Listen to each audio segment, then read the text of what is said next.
Hello, నమస్తే అమ్మా, స్వీటీయా మాట్లాడేది? అవునండి.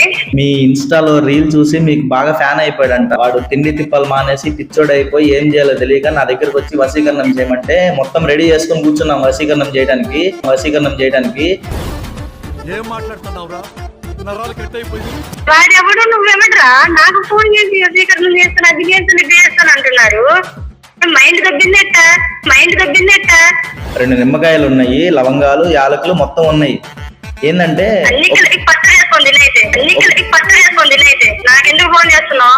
10 రూపాయలు పచ్చిమిరకాయలు తెచ్చుకుంటే నొప్పి లేకుండా సుఖంగా అయిపోయేది వశీకరణం. శ్రీ నొప్పి గిప్పి ఏంట్రా? మా బిజినెస్ ఇదే కదమ్మా, చేతబడులు వశీకరణాలు చేస్తామన్నా. ఒక్క నిమిషం లైన్ లో ఉండమ్మా.